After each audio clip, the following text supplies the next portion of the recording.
স্বামী বিবেকানন্দের কয়েকটি শিক্ষামূলক বাণী, যেগুলি মানুষের বুদ্ধি, সচেতনতা, যুক্তিবোধ ও আত্মবিশ্বাস গঠনে সাহায্য করে।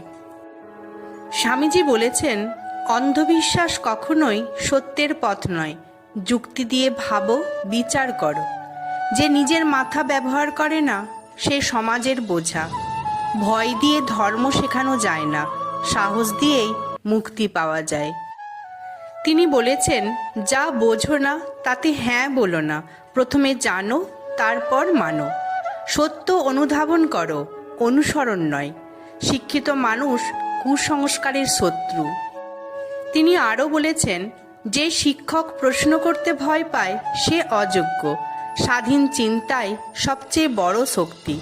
ধর্মের নামে মানুষকে ভীত করো না, প্রেম শেখাও। স্বামীজি বলেছেন, অহংকার আর অজ্ঞতা এই দুই দিয়ে মানুষকে সবচেয়ে বেশি বোকা বানানো হয়। বিজ্ঞানের চোখে দেখো জীবনকে, তবেই ছলনা থেকে বাঁচবে। তর্ক থেকে সত্য উদ্ভাসিত হয়, ভয় থেকে নয়। তিনি বলেছেন, নিজের ত্রুটি নিজে খোঁজো, অন্যের দোষে ব্যস্ত থেকো না। যে কেবল মুখে ধর্মের কথা বলে, কাজে নয়, সে মানুষকে ঠকায়। শিক্ষা এমন হওয়া উচিত যাতে তা মানুষকে সাহসী করে তোলে।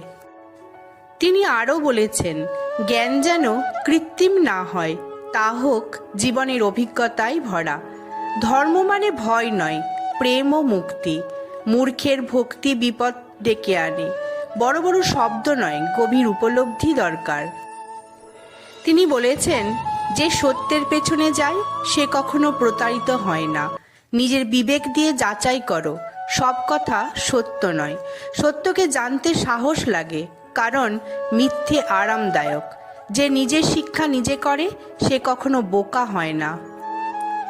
আমার ভিডিওটি আপনাদের কেমন লাগলো অবশ্যই জানাবেন, আর আমার চ্যানেলটিকে সাবস্ক্রাইব করবেন। ধন্যবাদ।